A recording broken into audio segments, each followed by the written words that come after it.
जैसे हमने स्पर्मेटोजेनेसिस पढ़ा ऐसे ही oogenesis है।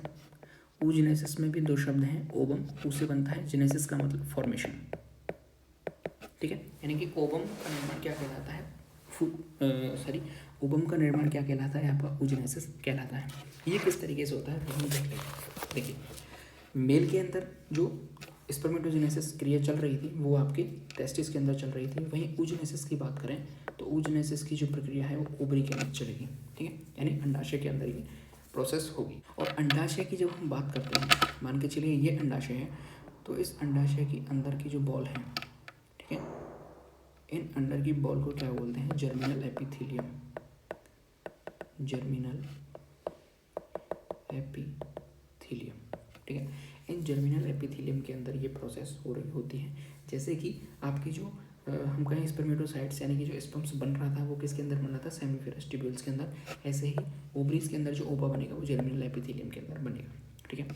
अब देखिए स्पर्मेटोजेनेसिस की जो बात थी वो आपका प्यूबर्टी पर आकर स्टार्ट हो रहा था, ठीक है, लेकिन oogenesis जो प्रोसेस है वो आपकी एम्ब्रियोनिक स्टेज में आके ही स्टार्ट हो जाती है, यानी कि जब बच्चा पेट में होता है, ठीक है, तभी ये प्रोसेस यानी oogenesis की जो प्रोसेस है वो स्टार्ट हो जाती है।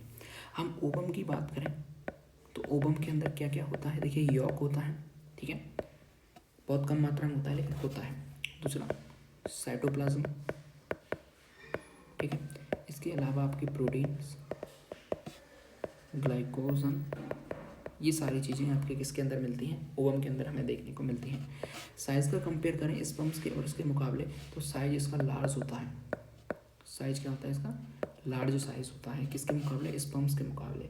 इसके अलावा हम इसकी मोटिलिटी की बात करें तो ये नॉन मोटाइल होता है, क्योंकि आप जब फर्टिलाइजेशन हम आगे पढ़ेंगे तो उसके अंदर क्या होता है कि ये ओवा निकलता है ओवरी से, इसके बाद उसको फैलोपियन ट्यूब में लाया जाता है, लेकिन स्पर्म्स हमेशा तैर के इसके पास आने की कोशिश करते हैं। ये अपनी जगह स्थिर बना रहता है, लेकिन स्पर्म्स ही हमेशा तैर के आते हैं, वजाइना, वजाइना से सर्विक्स में आते हैं, सर्विक्स में आने के बाद वो यूटेरस में प्रवेश करते हैं। तो तैरता कौन है, मोटाइल कौन होता है, स्पर्म्स होता है, और ये क्या होता है, नॉन मोटाइल होता है, ठीक है। अब हम इसकी बात करेंगे कि किस तरीके से बनता है। देखिए 2n क्या हुई हमारे पास, जर्म सेल्स हुई, ठीक है, इसमें होगा आपका क्या, माइटोसिस, दूसरे कलर से मैं यहाँ लिख देता हूँ, इसके अंदर होगा आपका माइटोसिस, ठीक है। माइटोसिस होगा तो कुछ भी नहीं होगा इसके अंदर, सिर्फ 2n की 2n कोशिकाएं बन जाएंगी, यानी कि सिर्फ यहाँ पर क्या बढ़ रहा है, नंबर बढ़ रहा है। जैसे वहाँ पर 3 स्टेप में हो रहा था, मल्टीप्लिकेशन फेज देगा, उसके बाद आपकी ग्रोथ फेज आती है, मैचुरेशन फेज आती है, तीनों स्टेप सेम की सेम रहते हैं। फिर से आपका माइटोसिस होगा और माइटोसिस होने के बाद फिर से आपकी 2n की 2n कोशिकाएं ही रह जाएंगी यहाँ पर, ठीक है, 2n की 2n कोशिकाएं यहाँ पर बनी रह जाएंगी। अब देखिए ये जो 2n कोशिका बनी, स्पर्मेटोजेनेसिस हमने पढ़ा तो वहाँ पर बनी थी आपकी स्पर्मेटोगोनिया या फिर स्पर्मेटोगोनियम। इसी तरीके से यहाँ पर क्या बनेगी, oogonia या oogonium, ठीक है, या फिर ओ मदर सेल, ठीक है, कुछ भी नाम ले आप ले दीजिए। अब यहाँ तक जो प्रोसेस हो रही है ये किसके अंदर हो रही है, एम्ब्रियो के अंदर, ठीक है। एम्ब्रियो के अंदर जो बच्चा है उसके अंदर ओवरी है, ओवरी के अंदर ये सारी प्रोसेस चल रही है, ठीक है। और लगभग हम बात करें ऑन एन एवरेज 20 लाख यानी कि 2 मिलियन oogonia आपके बन चुके होते हैं किसी भी बच्चे के अंदर। जब वो फीमेल होती है तो उसके एम्ब्रियोनिक तक, जब वो एम्ब्रियोनिक स्टेज में होता है तो 2 मिलियन oogonia यानी उसके अंदर बनकर तैयार हो जाते हैं, ठीक है। अब देखिए यहाँ पर ये फेज़ 1 आपका ख़त्म हो गया, मल्टीप्लिकेशन फेज़। मल्टीप्लिकेशन फेज़ ख़त्म होने के बाद एक को हम लेंगे और ये किसके अंदर एंट्री करेगी, ये एंट्री करेगी आपकी ग्रोथ फेज़ के अंदर, ठीक है। ग्रोथ फेज़ के अंदर ये अपने साइज़ को इंक्रीज़ कर लेगी और ये कैसी होगी, हैप्लॉइड सेल्स होगी, ठीक है। हैप्लॉइड सेल्स में होने के बाद ये मतलब इसकी जो वृद्धि हो रही है उसका क्या हो रहा है कि साइटोप्लाज्म में ये वृद्धि कर रहा है, ठीक है, साइटोप्लाज्म में ग्रोथ हो रही है यानी साइटोप्लाज्म में वृद्धि हो रही है। अब ये कोशिका बदल गई और इसका नाम क्या बन गया आपका, प्राइमरी oocyte। जैसे स्पर्मेटोजेनेसिस में प्राइमरी स्पर्मेटोसाइट्स बने थे, इसी तरीके से यहाँ पर यह क्या बन रहा है, प्राइमरी oocyte बन रहा है, यानी कि oogonia या फिर ओवम का निर्माण करने वाली कोशिकाएं क्या कहलाती हैं, oocyte कहलाती हैं, ठीक है। अभी तक डिवीजन हो रहे थे माइटोसिस डिवीजन, ठीक है, यानी कि किसी भी तरीके का कोई भी रिडक्शनल डिवीजन यहाँ पर नहीं हुआ था। अब यहाँ पर रिडक्शनल डिवीजन होने आपके स्टार्ट होंगे और इसमें पहली बार होगा आपका मियोसिस फर्स्ट।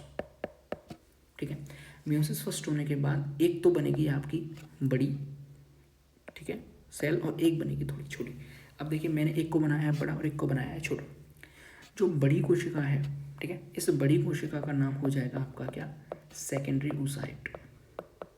ठीक है, लेकिन एक जो छोटी कोशिका बनी है, साइज में बहुत छोटी है, उसे अपन कहेंगे क्या, फर्स्ट पोलर बॉडी। ठीक है, समझ लीजिए आप, पहली जो बड़ी कोशिका बनी है उसे अपन ने कहा सेकेंडरी oocyte, उसके साथ ही एक छोटी कोशिका बनी, हैप्लॉइड सेल बनी, उसे क्या कहेंगे अपन क्या, first polar body. First polar body फिर वापस रिडक्शनल डिवीजन करेगी एन एन, और लास्ट में जाके ये क्या हो जाएगी, विलुप्त हो जाएगी, या फिर हम कहें नष्ट हो जाएगी। ठीक है, डिग्रेड हो जाएगी और अपने आप को ये नष्ट कर लेगी, यानी इसका कोई काम नहीं है। अब सेकेंडरी oocyte, सेकेंडरी oocyte यहाँ पर हमारे पास आ गया, सॉरी ये यहाँ पर 2n नहीं है, ये सिर्फ n रहेगा, n रहेगी ना, सेकेंडरी oocyte। पीछे देखिए, सेकेंडरी oocyte को हमने लिया। अब सेकेंडरी oocyte में वापस आपके क्या होंगे, एक मियोसिस होगा दोबारा, और ये मियोसिस कौन सा होगा, दूसरी बार मियोसिस हो रहा है, इसलिए हम इसे क्या कहेंगे, मियोसिस सेकेंड। मियोसिस सेकेंड से फिर से वही होगा, एक बड़ी कोशिका बनेगी, एक वापस से छोटी कोशिका बनेगी, और छोटी कोशिका फिर से छोटी छोटी कोशिकाओं में वापस बन के क्या हो जाएगी, रिड्यूस हो जाएगी, रिडक्शनल डिवीजन हो गई है, बिल्कुल नष्ट हो जाएगी या फिर विलुप्त हो जाएगी। लेकिन इसका नाम है, पहले एक ऐसी छोटी कोशिका बनी थी, उसने अपन ने कहा था फर्स्ट पोलर बॉडी, और ये क्या बन रही है यहाँ पर, सेकेंड पोलर बॉडी। ठीक है, अब क्या होगा, ये जो कोशिका बनी है, ये कोशिका ही क्या है, आपकी ओवम है, या फिर हम कहें क्या है, एग है। ठीक है, अब देखिए दोबारा एक बार फिर से देखिए, 2n यानी कि जर्म सेल्स थी, उसके अंदर माइटोसिस हुआ, माइटोसिस होने के बाद कुछ नहीं, सिर्फ संख्या बढ़ी, और इसे अपन क्या कहेंगे, मल्टीप्लिकेशन फेज कहेंगे। फिर से माइटोसिस हुआ, माइटोसिस होने के बाद सिर्फ नंबर्स बढ़ा, कुछ भी नहीं हुआ। यहाँ पर एक 2n कोशिका बनी, जिससे अपन कहेंगे oogonia या फिर oogonia। ठीक है, ये लगभग 20 लाख के आसपास oogonia एम्ब्रियोनिक स्टेज में बन चुकी होती है किसी भी बेबी के अंदर, भ्रूण के अंदर, ओवरीज में। ठीक है, अब इसके बाद क्या होगा, आपका ग्रोथ फेज में एंट्री करेगा, साइटोप्लाज्म में वृद्धि होगी, और कोशिका क्या कहलाएगी, प्राइमरी oocyte। कलर में चेंज कर लेता हूँ जिससे आसानी से आपको समझ में आने लगे। ठीक है, अब प्राइमरी oocyte के बाद अब रिडक्शनल डिवीजन स्टार्ट होंगे। मियोसिस फर्स्ट होगा सबसे पहले, जिसमें एक बड़ी कोशिका बनेगी, इस बड़ी कोशिका को कहेंगे अपन क्या, सेकेंडरी oocyte। दूसरी छोटी कोशिका बनेगी, जिसे अपन कहेंगे फर्स्ट पोलर बॉडी, जो कि लास्ट में जाके क्या होगी, विलुप्त हो जाएगी, यानी नष्ट हो जाएगी। अब सेकेंडरी oocyte में फिर से मियोसिस सेकेंड होगा, उसके बाद फिर से एक बड़ी कोशिका बनेगी, और वापस एक छोटी कोशिका बनेगी, जिससे अपन कहेंगे सेकेंड पोलर बॉडी, जो कि नष्ट हो जाएगी आगे चल के। और जो बड़ी कोशिका है उसे ही अपन क्या कहेंगे, एग कहेंगे, ओवम कहेंगे, जो कि कैसी है, एक हैप्लॉइड सेल है। अब देखिए, एग है, वो भी एक हैप्लॉइड कोशिका है, और इसी तरीके से एक स्पर्म्स है, वो भी क्या है, एक एन है, यानी कि हैप्लॉइड सेल है।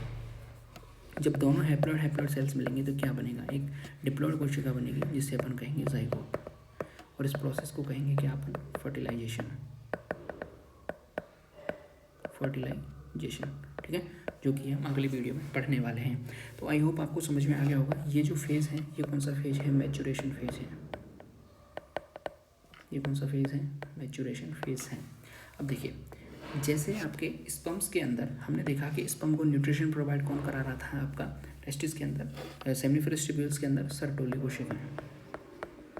ठीक है, सर्टोली सेल्स। इसी तरीके से जब हमने ओवरीज की पढ़ा था, ओवरीज के बारे में पढ़ा था, तो ओवरीज के अंदर हमने देखा था क्या, फॉलिकल के बारे में हमने पढ़ा था। तो जो फॉलिकल्स होते हैं, वो फॉलिकल क्या करते हैं, जो एग उनके बीच में बन रहा है उसको क्या करते हैं, न्यूट्रिशन प्रोवाइड कराते हैं, उसके साथ साथ आपकी सिक्योरिटी उसे देते हैं। और फॉलिकल जब बाद में वृद्धि कर जाते हैं, उसके बाद एग बाहर निकल के आ जाता है, ये एन जो है बाहर निकल के आ जाता है, और इसे अपन क्या कहते हैं, ओव्यूलेशन कह देते हैं। ठीक है, एग का बाहर निकलने की प्रक्रिया क्या कहलाती है, ओव्यूलेशन कहलाती है। ये किसके अंदर हो रहा है, सिर्फ ओवरीज के अंदर ये सारी प्रोसेस चलती रहती है। अगले वीडियो में हम फर्टिलाइजेशन के बारे में बात करेंगे। आई होप आपको समझ में आ गया होगा। अगर समझ में आया है, वीडियो को लाइक जरूर करें, चैनल को सब्सक्राइब जरूर कर लें। देश से प्यार करें, माता पिता से प्यार करें। जय हिंद।